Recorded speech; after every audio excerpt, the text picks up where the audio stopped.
नमस्कार आप सभी को, स्वागत है आपका हमारे इस प्लेटफ़ॉर्म पर। आज के इस वीडियो में हम करंट अफ़ेयर्स 2025 में जितने पुरस्कार दिए गए हैं, उनमें जो महत्वपूर्ण पुरस्कार हैं और साथ ही साथ उनके जो विजेता हैं, इनसे संबंधित टॉप एमसीक्यूज़ करने वाले हैं। ये पूरा का पूरा वीडियो आपके लिए बहुत महत्वपूर्ण है। इसके अलावा अगर आपको इसकी पीडीएफ चाहिए, तो आप हमारे टेलीग्राम चैनल पर आके इसकी पीडीएफ को डाउनलोड कर सकते हैं, ठीक है? इसकी पीडीएफ इसी चैनल पर डाल दी जाएगी। इसको शुरू करने से पहले मैं 2-3 जानकारियाँ आपको दे दूँ। अगर आप पॉलिटी पढ़ना चाहते हैं, भारत का संविधान और राज्य व्यवस्था और आपको पता होगा पॉलिटी हर परीक्षा में पूछी जाती है और ये एक स्कोरिंग सब्जेक्ट है। तो इसको बहुत डिटेल में कवर करवाया जा रहा है। इसका बैच अभी शुरू हुआ है, तो अगर आप चाहें तो इस बैच से जुड़ सकते हैं और बैच से जुड़ने के लिए केडी01 कूपन कोड का इस्तेमाल भी कर सकते हैं।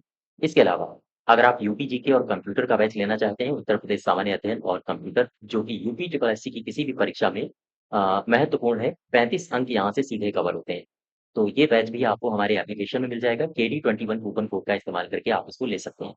इसके अलावा अगर आप यूपी जीके का अलग बैच और कंप्यूटर का अलग बैच जॉइन करना चाहते हैं, कंप्यूटर को इसमें बहुत डीप में कवर करवाया गया है और जितने भी नए टॉपिक्स हैं, उन सबको कवर करवाते हुए इस चैप्टर को कंप्लीट कराया गया है। साथ ही साथ इनमें से किसी भी बैच से अगर आप जुड़ते हो, तो जो पीडीएफ है, पीडीएफ को डाउनलोड करके आपको प्रिंट कराने का भी विकल्प दिया गया है। ठीक है? तो ये सारे के सारे बैचेज़ हैं, आप चाहें तो इनसे जुड़ सकते हैं। तो चलिए शुरुआत करते हैं, जो महत्वपूर्ण पुरस्कार और उनके विजेता हैं, इनसे संबंधित टॉप एमसीक्यूज़। क्वेश्चन नंबर 11 देखो, कह रहा है कि साहित्य अकेडमी अनुवाद पुरस्कार 2024 ये हिंदी भाषा के लिए किस अनुवादक को दिया गया है? आपसे हिंदी भाषा के लिए पूछ रहा है। तो हिंदी भाषा के लिए किस अनुवादक को मिला है? आंसर बताओगे मदन सोनी। अच्छा इसमें ए पार्ट में लिखा है अनीसुर रहमान। क्या मुझे बता सकते हो अनीसुर रहमान को किस भाषा के लिए मिला है? इनको मिला है अंग्रेजी भाषा के लिए। याद रखिएगा, अंग्रेजी भाषा के लिए। और अगर आपसे पूछे अनुदित शीर्षक कौन था हिंदी भाषा के लिए? तो हिंदी के लिए था सैयद हैदर रजा। सैयद हैदर रजा। एक अप्रतिम कलाकार की यात्रा और अंग्रेजी भाषा के लिए जो अनुदित शीर्षक है उसका नाम है हज़ारों ख्वाहिशें ऐसी। हज़ारों ख्वाहिशें ऐसी। ठीक है, यहाँ तक बात आप समझ पा रहे हो? 11 का सही उत्तर हो जाएगा बी पार्ट। अब नेक्स्ट देखो क्वेश्चन नंबर 12। इसमें कह रहा है कि निम्नलिखित कथन दिए गए हैं, उनमें से सही कथन की पहचान करो। सबसे पहला कह रहा है कि राष्ट्रीय बौद्धिक संपदा पुरस्कार 2024 ये केंद्रीय वाणिज्य उद्योग मंत्रालय के द्वारा प्रदान किया गया है। हाँ, बिल्कुल सही है। 34वां सरस्वती सम्मान 2024 प्रसिद्ध संस्कृत विद्वान महामहोपाध्याय स्वामी को प्रदान किया गया है। ये स्टेटमेंट भी आपका सही है। ठीक है, अर्थात ये दोनों के दोनों सही हो जाएंगे। मैं बात कर रहा हूँ जो आपका पुरस्कार दिया गया है राष्ट्रीय बौद्धिक संपदा पुरस्कार। गौर करना, राष्ट्रीय बौद्धिक संपदा पुरस्कार,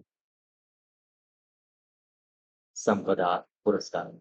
अच्छा, इस पुरस्कार में मुझे 2-3 सवाल बताओ। अगर मैं आपसे पूछूं कि शीर्ष भारतीय व्यक्ति पेटेंट के लिए किसे मिला है ये पुरस्कार? पेटेंट के लिए शीर्ष भारतीय व्यक्ति, शीर्ष भारतीय व्यक्ति, क्या बताओगे आप मुझे? इनका नाम है शिव शंकर, शिव शंकर। और एक शख्स और है, इनका भी नाम याद रखना। इनका नाम है स्वगतिका पांडा, स्वगतिका पांडा। ठीक है?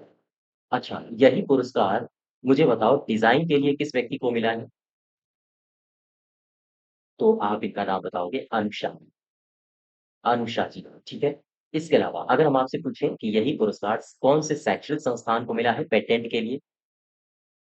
अगर आपसे शैक्षणिक संस्थान का नाम पूछते, उस शैक्षणिक संस्थान का नाम बताओ, जिसे ये पुरस्कार मिला है राष्ट्रीय बौद्धिक संपदा पुरस्कार पेटेंट के लिए, तो आप बताओगे आईआईटी कानपुर, ठीक है? ये सारे के सारे आप याद रखो। वापस आ जाओ अपने क्वेश्चन में, इसके दोनों स्टेटमेंट सही हैं, अर्थात सी पार्ट इसका सही उत्तर हो जाएगा। क्वेश्चन नंबर 13 में आओ। 13 कह रहा है कि 30वां 30 नंबर का देवी शंकर अवस्थी स्मृति सम्मान 2024 ये किसे प्रदान किया गया? देवी शंकर अवस्थी स्मृति पुरस्कार ये मिला है दलपत सिंह राजपुरोहित को। ए पार्ट इसका सही हो जाएगा, ठीक है? और अगर हम आपसे पूछें कि ये जो पुरस्कार दलपत सिंह राजपुरोहित को मिला है, ये इनकी आलोचना पुस्तक को मिला है। तो आलोचना इनकी पुस्तक का नाम है सुंदर के स्वप्न, सुंदर के स्वप्न। ठीक है? तो 13 का हो जाएगा ए पार्ट। अब आ जाओ 14 में। 14 क्वेश्चन क्या कह रहा है? इसको पढ़ो। कह रहा है कि हाल ही में द्रौपदी मुर्मू के द्वारा प्रदान किए गए रक्षा अलंकरण पुरस्कार 2025 कीर्ति चक्र से किसे सम्मानित किया गया है? मेजर बल्लाराम गोपाल नायडू और साथ ही साथ मेजर मंजीत। इन दोनों लोगों को सम्मानित किया गया है, अर्थात इसका सी पार्ट सही हो जाएगा। कीर्ति चक्र की बात हो रही है, तो अगर हम आपसे पूछे कि मरणोपरांत किसे दिया गया है कीर्ति चक्र, तो ये भी याद रखना। कीर्ति चक्र मरणोपरांत, ठीक है? कौन है शख्स वो? आप बताओगे। ये सेना या फिर हम कह सकते हैं पुलिस के मेजर या फिर जवान रहे हैं। इन सब के नाम मैं लिखे देता हूँ, आप याद रखिए। रवि कुमार हैं, रवि कुमार, मनप्रीत सिंह, इसके अलावा मनप्रीत सिंह के अलावा कौन है? इनका नाम है हुमायूं, हुमायूं भट्ट, ठीक है? और एक शख्स का नाम है दिलवर खान। ये सारे के सारे नाम हैं, आप याद रखो। यहाँ तक बात समझ पा रहे हो? तो इसके दोनों सही हो जाएँगे, अर्थात उपर्युक्त दोनों। क्वेश्चन नंबर 15 में आओ। 15 नंबर पे कह रहा है कि राष्ट्रीय भूविज्ञान पुरस्कार 2024 के अंतर्गत आजीवन उपलब्धि यानी लाइफ टाइम अचीवमेंट के लिए राष्ट्रीय भूविज्ञान पुरस्कार ये किसे दिया गया है? सुशोभन नियोगी को दिया गया है या प्रोफेसर श्याम सुंदर रॉय को दिया गया है, पराग नाइक है या फिर इनमें से कोई नहीं? क्वेश्चन नंबर 15 का सही उत्तर होगा प्रोफेसर श्याम सुंदर रॉय। अच्छा, इसमें एक पुरस्कार और है जिसे आप याद रखोगे, गौर करना। मैं बात कर रहा हूँ भूविज्ञान पुरस्कार 2024 की, गौर करो। भूविज्ञान पुरस्कार 2024, ये अभी 2025 में इसको अनाउंस किया गया था। इसमें आप 2 लोगों के नाम याद रखोगे। ये 2 लोग कौन-कौन से हैं? एक शख्स का नाम है श्याम सुंदर रॉय, श्याम सुंदर रॉय, और एक शख्स का नाम है सुशोभन नियोगी, सुशोभन नियोगी, ठीक है? ये 2 मैंने नाम क्यों लिखे हैं? क्योंकि श्याम सुंदर राय को आप उनकी कैटेगरी याद रखना। इन्हें मिला है लाइफ टाइम अचीवमेंट के लिए, लाइफ टाइम अचीवमेंट, ठीक है? वहीं सुशोभन नियोगी साहब इन्हें राष्ट्रीय युवा भूविज्ञान पुरस्कार से नवाजा गया है। राष्ट्रीय युवा भूविज्ञान पुरस्कार, भूविज्ञान पुरस्कार, इससे नवाजा गया है, ठीक है? तो ये दोनों ही नाम याद रखो, आपसे पूछे जा सकते हैं। क्वेश्चन नंबर 16 में आ जाओ। 16 क्या कह रहा है? 16 कह रहा है कि निम्नलिखित में से सही कथनों की पहचान करो। सबसे पहला स्टेटमेंट है हिंदी भाषा के लिए साहित्य अकादमी युवा पुरस्कार 2025 ये पार्वती तिर्की को उनकी कविता संग्रह है फिर उगना, इसके लिए प्रदान किया गया है। क्या ये सही है? हाँ, ये बिल्कुल सही है स्टेटमेंट।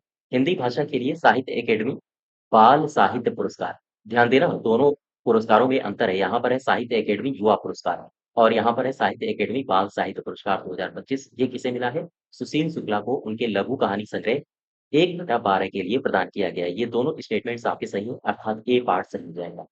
ठीक है? यहाँ तक बात समझ पा रहे हो? चलिए, अगर हम आपसे यहीं पर पूछ लें एक क्वेश्चन और कि ये तो आपने हिंदी भाषा के लिए दोनों को बताया है। अगर हम आपसे अंग्रेजी भाषा के लिए पूछ लें नाम कि अंग्रेजी भाषा के लिए पुरस्कार किसे मिला है, तो आप क्या बताओगे? आप बताओगे अद्वैत अद्वैत कोटरी, इनको पुरस्कार प्रदान किया गया है। ठीक है? और इनका जो एक उपन्यास है, उस उपन्यास का नाम था the boy who became Buddha. इस उपन्यास के लिए अद्वैत कोटरी को ये पुरस्कार दिया गया है। तो खैर, वापस आ जाओ अपने क्वेश्चन में। 17 नंबर पे 17 नंबर को पढ़ो और बताओ इसका सही उत्तर। निम्नलिखित में से किसे पद्म विभूषण से सम्मानित नहीं किया गया है? न्यायमूर्ति जगदीश सिंह खेहर, इन्हें दिया गया है। वासुदेवन नायक, इन्हें भी दिया गया है। शारदा सिन्हा, इन्हें क्या दिया गया है? या फिर जतिन गोस्वामी, इन्हें दिया गया है। इनमें से कौन-कौन है जिन्हें ये पुरस्कार मिला है? कौन-सा? पद्म विभूषण। आओ जरा समझते हैं। पद्म विभूषण को गौर करो। मैं बात कर रहा हूँ पद्म विभूषण, ठीक? पद्म विभूषण। अब मुझे बताओ ये जो पद्म विभूषण है, ये कितने लोगों को दिया गया है? 7 लोगों को और ये 7 के साथ आपसे नाम पूछे जा सकते हैं, याद रखिएगा। एक शख्स का नाम है नागेश्वर रेड्डी, नागेश्वर रेड्डी। इनके क्षेत्र भी पूछे जाते हैं, तो ये मेडिसिन से संबंधित हैं, मेडिसिन। और दूसरे शख्स कौन है? एक शख्स का नाम है जगदीश सिंह खेहर, जगदीश सिंह खेहर। और ये जो जगदीश सिंह खेहर साहब हैं, इन्हें किस लिए मिला है? लोक मामले। लोक मामलों के क्षेत्र में इन्होंने अहम भूमिका निभाई है। इसके अलावा एक शख्स हैं लक्ष्मी सुब्रमण्यम, लक्ष्मी सुब्रमण्यम। इनको किस क्षेत्र के लिए मिला है? इन्हें कला क्षेत्र के लिए मिला है। एक शख्स का आप नाम और याद रखोगे, नाम है वासुदेवन नायर। वासुदेवन नायर, और इन्हें मिला है साहित्य के क्षेत्र में। ठीक है? इसके अलावा मैं यहाँ पर लिख के देता हूँ, एक शख्स का नाम याद रखो, कुमुदिनी लाखिया, या अ, ठीक है, कुमुदिनी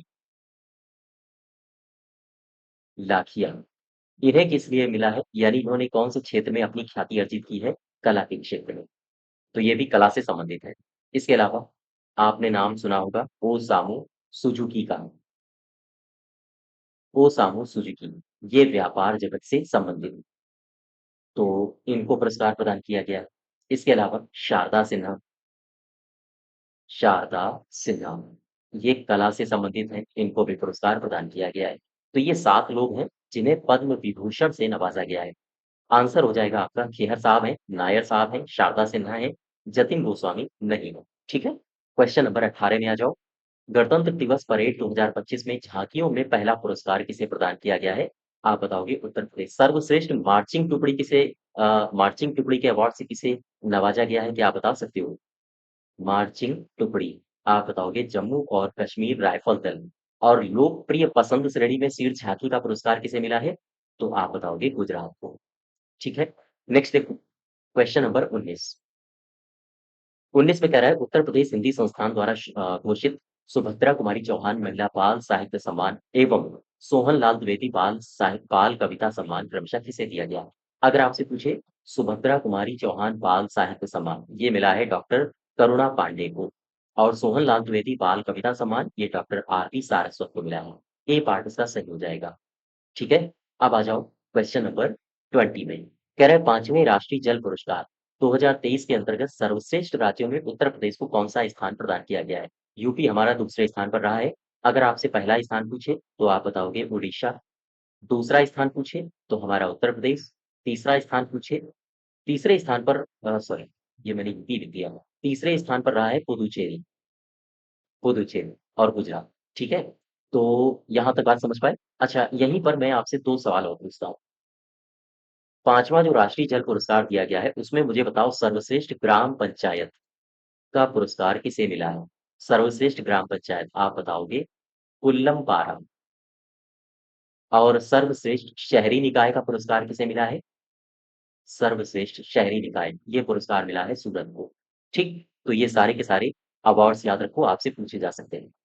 तो आज यहीं तक रखते हैं, और इसकी अगर आपको पीडीएफ चाहिए तो आप पीडीएफ के लिए हमारे टेलीग्राम चैनल से जुड़ सकते हो। इसकी पीडीएफ आपको टेलीग्राम चैनल पर दे दी जाएगी। ठीक है?